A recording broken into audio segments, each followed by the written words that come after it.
Okay, Chase, I have a question for you. Shoot. And I've always argued with this with my friends, and this answer is entirely dependent upon whether I like or hate you. So no pressure. Uh-oh. Okay. Teleportation or super speed as a power? Teleportation is dangerous. Why? Okay, let's say in this case, you don't have to worry about melding into a brick wall. Okay, I don't have to worry about that. No, or like teleporting no, into the ocean or into a lava. Like if you imagine a beach, you appear in an unoccupied space, let's say. So you won't appear in the door.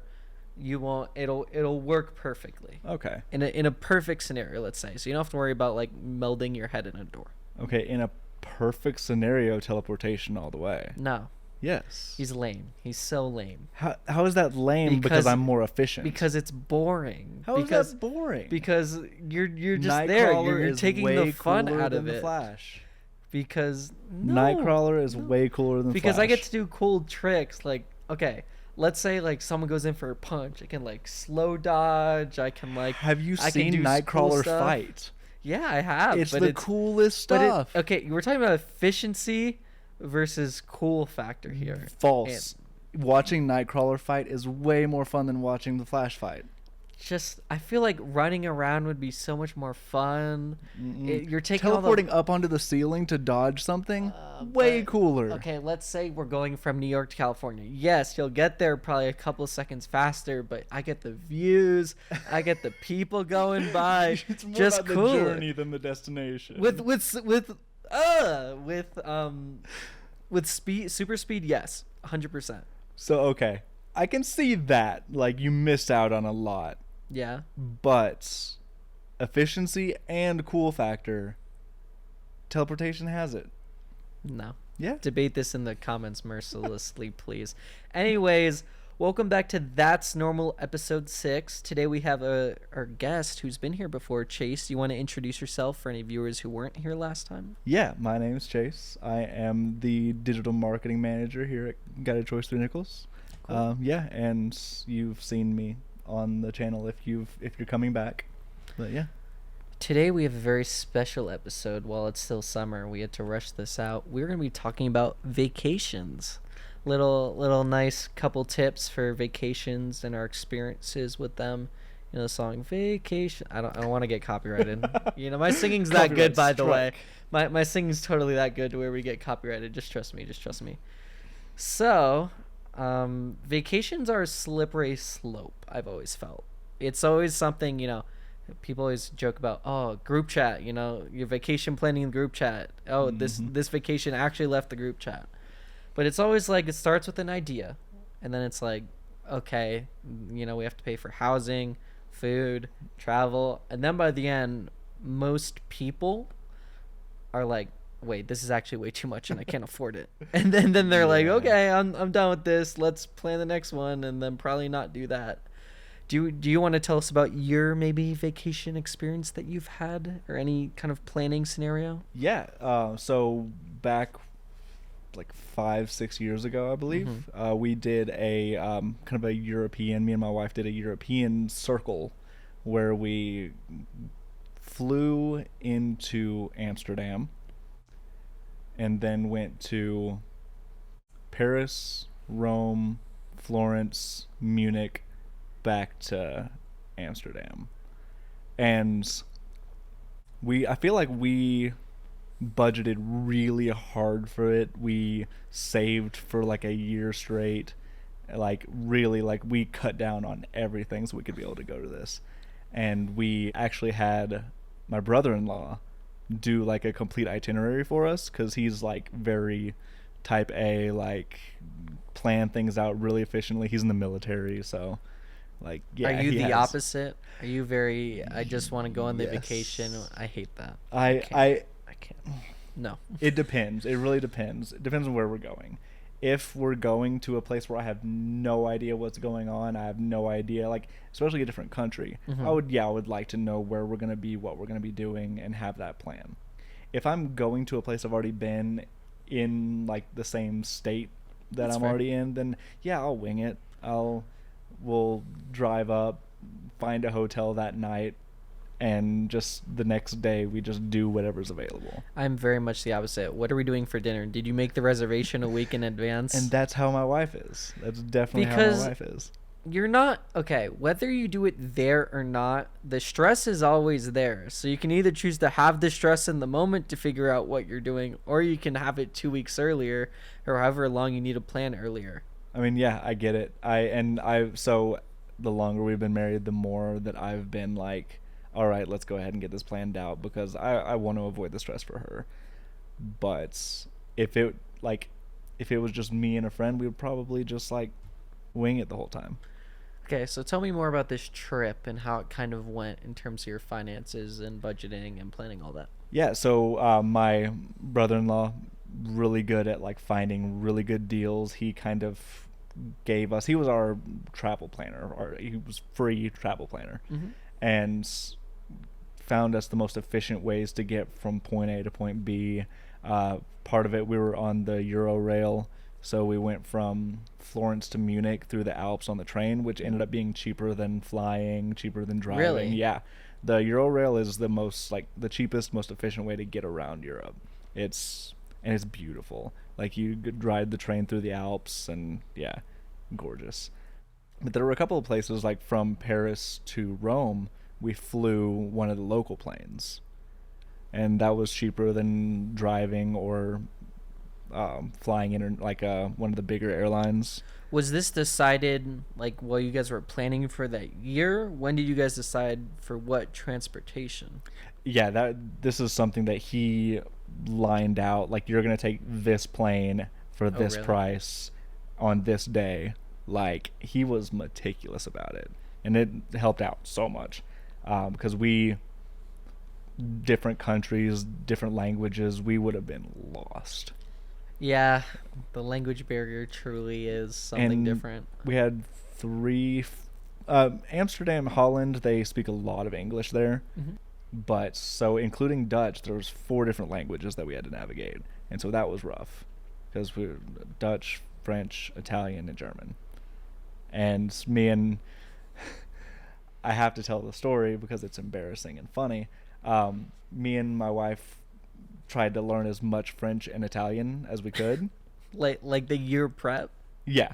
Okay, so at And least you had time. well, Wasn't on no, the we spot. decided to learn like a month before.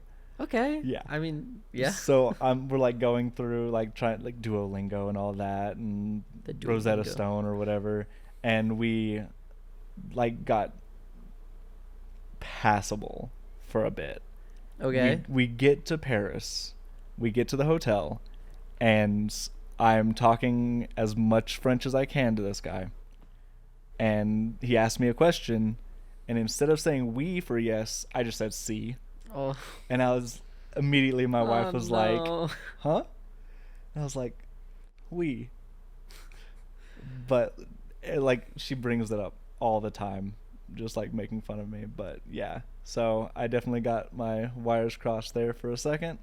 But yeah, it happens. That's okay. Yeah, that's normal. Oh, tagline, awesome. So with that, so you planned for travel. I'm guessing housing that had to be. What was that like? Yeah, so a couple of the places. So in Amsterdam, we did a hostel. Mhm. Hostels are the way to go in Amsterdam. Ignore the movie. It's not like that. Just be safe about it. But hostels are really good in Europe.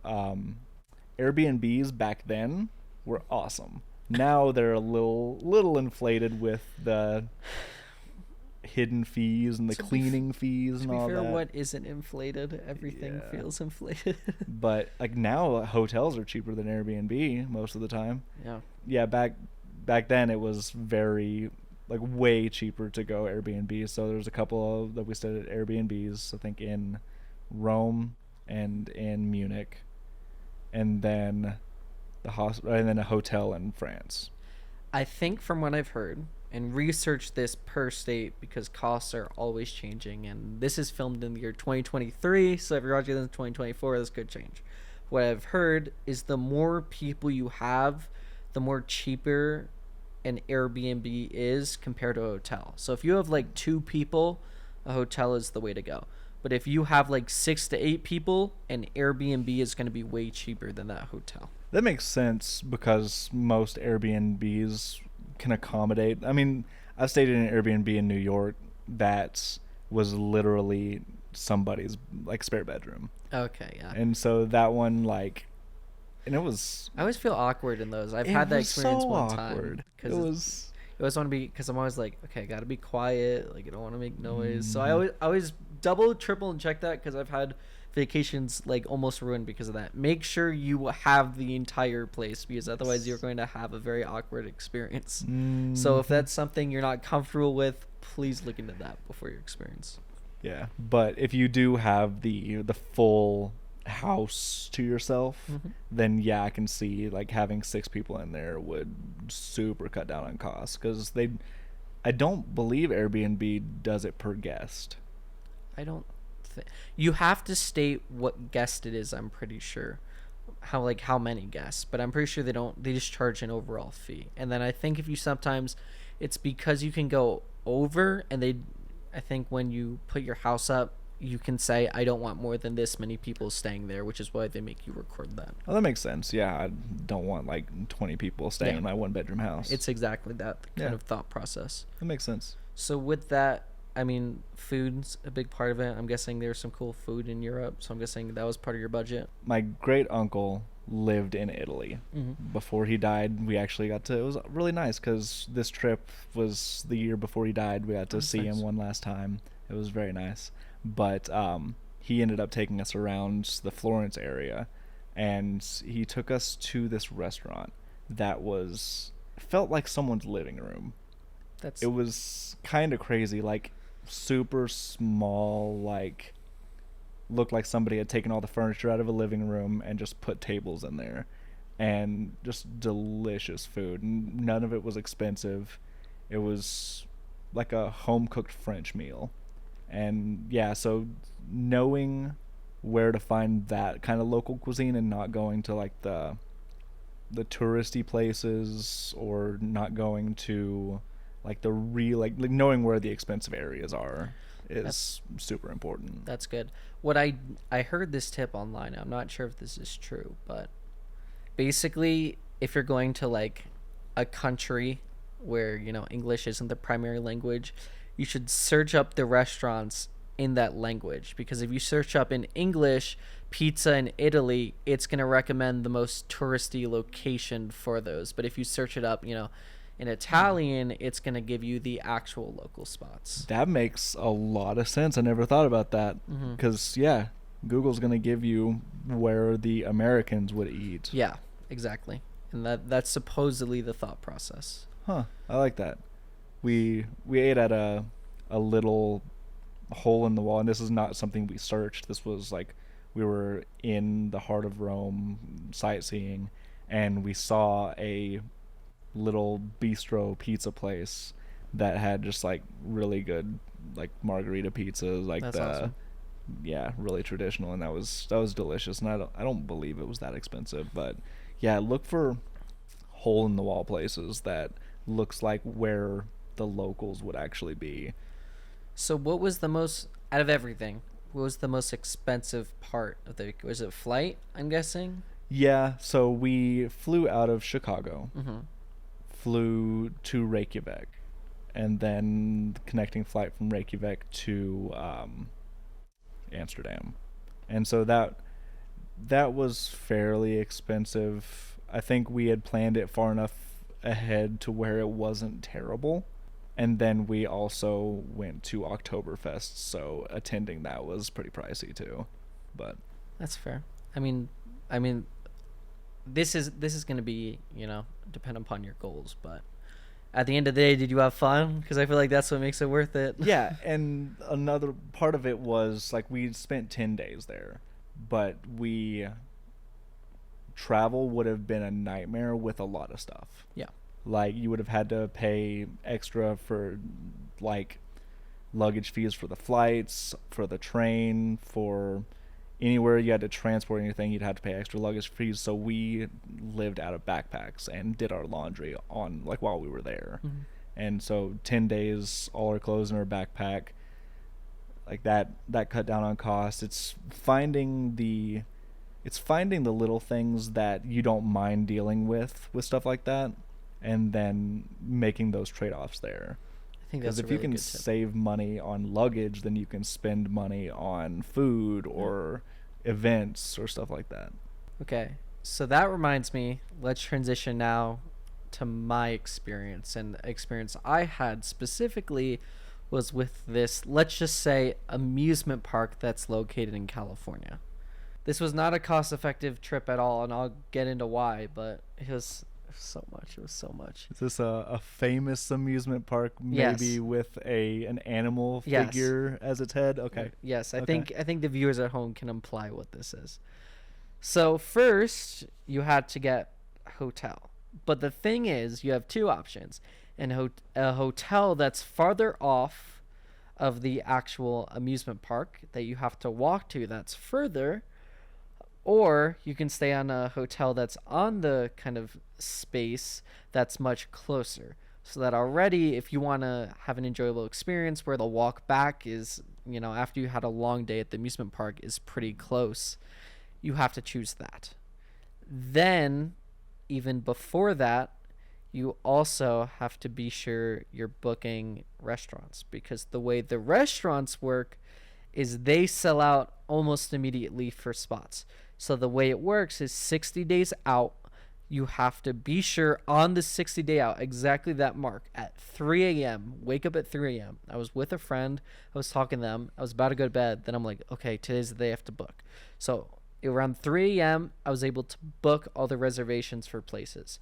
The thing is, if I did not book it, I slowly found out because I tried to book one later. If it was not that specific day, I would have actually just lost the reservation and not be able to go to any place there. So you Alright. have to be very meticulous with that. Then you get into actually buying tickets for the park. So already between the tickets, the reservations, the other thing I forgot with the reservations is that if you do not declare the right amount of people, they will charge you. So if there's a really famous restaurant and you don't declare the right amount of people, you show up with like one more, one less, they'll charge you more for that. So you have to be sure you're doing it with the right amount. Huh. So around all this, you're looking at least 1,000, depending upon how many days you're going. Just already, I've even stepped foot in the park. The thing is, now you're paying for food also within the park, which is double the price. If not more. If not more, yeah. I'd really recommend, have your one experience in the park, but then, have some food before that. Go to a place outside of that. Or pack food. Pack food, yes, Mhm. because you can save a lot of money because the snacks, they stack up.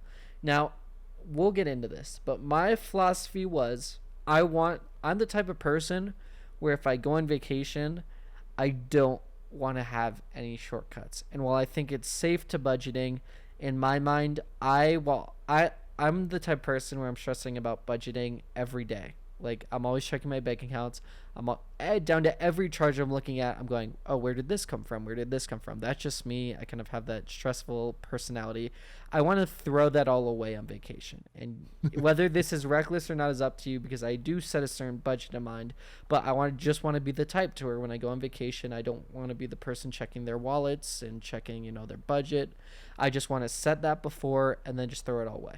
So basically, before I went there, I set a specific amount. I said, okay, I'm going to spend within this amount. And I know no matter what, I set it pretty high, that I'm not going to spend over this. So when I get in the park, I can, I don't have to take any shortcuts because that's just me. I'm just the type of person where I just want to not worry about money when I'm on vacation, and then I can worry about it when I get back. I think as long as you're setting a budget to kind of what that is, I think the safer option is to continually check and continually maybe set daily amounts. But for me, that's just how I like to live my life. So then, there's this system in this amusement park where you have three options. One is waiting in the normal line. Now, this can take hours. And this is where you get into the argument of opportunity cost, which is a valid argument because here's the thing. If you're paying a certain amount for the park to be in the park for that day, and you're spending 3 hours waiting for a ride, I think you can make the argument that if you spend $15 to $20 to skip that 2 hour line, are you actually saving money because instead of wasting the 3 hours of the initial amount you paid for the ticket? And it's a really kind of devious system where I almost feel like if you spend extra money to skip some lines, you're actually saving money overall with the opportunity cost, because once that day runs out, that's it. However many rides you did, that's it. Now, it depends on your experience, though, because some people don't go for the rides. They just go for the atmosphere, and they go for the food, and that's fine. But if you're going for the rides, there's another tier also. So there's like this normal tier. There's this tier where you get to choose, you get to book a ride and book that time to skip a ride.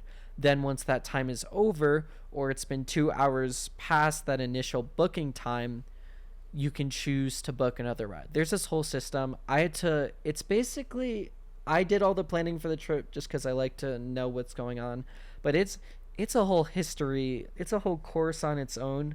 It basically goes like, so for $15 a day per person, you can book a time to skip a ride. But the way you game the system is that every 2 hours you can book another time to skip another ride. So the way you do it is that you wake up as soon as the park opens, you get there, and then basically every 2 hours you're booking a ride. That also doesn't account for if you stay at one of the place's owned hotels, you get to go in the park 30 minutes early, I think. So there's a bunch of advantages. So, but there's also on top of that a third tier. This third tier, some rides aren't skippable by the $15 a day. So it's an exclusive thing. And of course these are for the most exclusive rides, the ones with the longest rate. So those you pay an extra fee, but that's just the fee per ride. So I think it's like, it can vary from like $10 to $20, but you pay that $10 to $20 a person for that ride. But again, you can make that argument that, well, if I'm going to spend 3 hours waiting in that line, it might be worth the cost because that's an extra 3 hours I could be doing something else and a lot more things. So that's just going to depend on your experience alone. The park has made it so that you can very easily go to the best places, go on the most rides, but it requires a lot of research and a lot of money. And I think truly there is a balance in there. I definitely did the extreme where I paid for all the best stuff and I went to the best places, but I don't think that's for everyone. There's a very strong opinion to be made that if you are properly budgeting, you could be saving hundreds of dollars. Now, I think everyone has a different vacation style, and some people are into the strict budgeting, and some people are not.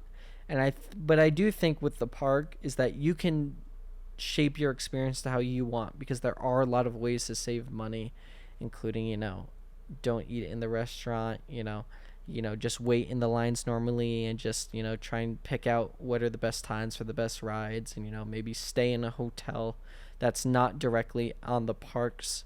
But I just think this goes into kind of a greater topic of what's your preference and what are your goals for a vacation. Right, and I think a lot of it is what type of vacation you're looking at. With a theme park vacation, I feel like, and your goals are your goals. Yeah, exactly. It just depends on what you're looking to get out of it.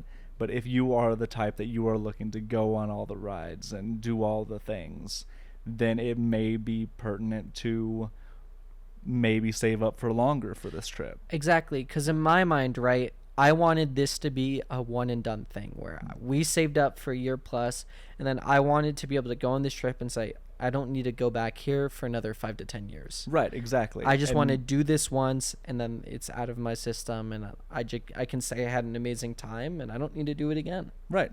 But there are people and there are families that will go to theme parks yearly. Yeah, that's not me. But Same.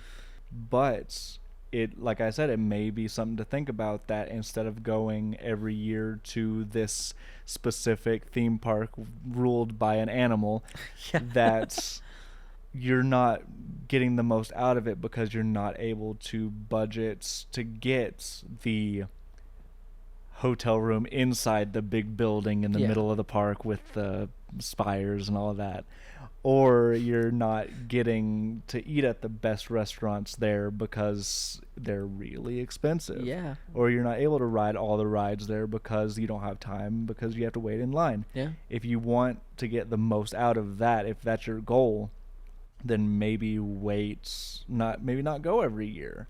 Yeah. And because, like, opportunity costs, like you were talking about, you're probably going to have one really good vacation compared to 3 years in a row of okay vacations. And that's my mindset. I think this kind of goes into a broader topic of just your priorities in life. Mm-hmm. Some people I know are major savers, and they're constantly, retirement's far out, but that's something they want to be comfortable in. So they may say, oh yeah, I could take these 2 vacations a year, but that can eat into my retirement. And I don't think there's a right solution for that, to where it's like, oh, you have to do this and you have to save this specific amount. It's just more how, you want to. Because I'm not going to say, you shouldn't save for retirement. Everyone should put money towards their retirement. That's really important. But how much you do is up to you and your goals and priorities in life, because everyone's at a different stage in life. Everyone has different goals they want to hit. So, but I do think there's a balance, I do think you can, go on vacation and enjoy yourself, while also, even something as simple as $50 a month, put that away and start saving. I mean, there's nothing wrong with that. And figure out your vacation priorities too. Yeah. Like where you're okay with making trade-offs. Like when we went to Europe, we didn't do any luggage so that we could save money for other things. We just went to Monterey and did some like whale watching and stuff like that over the weekend. But where we saved money was we stayed in Gilroy. Yeah. Which is like 45 minutes away. But we didn't mind the 45-minute drive to get into Monterey. So we got to stay in the garlic capital of the world. I think that's a really good point, though, of every vacation, and even on, this amusement park when I did this last year, I think you should have a priority and say, this is what I need to do. This is what I can live without doing. And this is what I don't really care about doing. So, you make that one thing that you really want to do a priority, and then everything else, maybe that you don't care about so much, you can save on or skip out on, because that way, you can leave going, oh, I did what I wanted, without, kind of getting in that headache space. Yeah, and I refuse to pay $500 a night in Monterey for a hotel. Yeah. I'd rather I pay don't blame you. $100 in Gilroy and drive 45 minutes. That's a really good example of choosing your priorities. Mm-hmm. I just think overall, as long as you have priorities in life and you keep them organized and kind of your goals for the future, it can really set you on the right path. Yep, exactly. All right. Well, Chase, do you have anything left you want to add or comment, any wise words of wisdom for our audience? No. I love that. Anyways, that's going to be this episode of That's Normal, episode 6. I'm your host, Ian. I'm happy to learn along with you guys, and I have our guest host, Chase. Thank you for coming on. I appreciate you as always, as long as I can't speak with every other guest. Guys, I can't speak every episode. I always say that, but it is what it is. Anyway, thank you guys for watching. Whatever time it is, get good sleep. I hope you have a good morning. I don't know. Goodbye.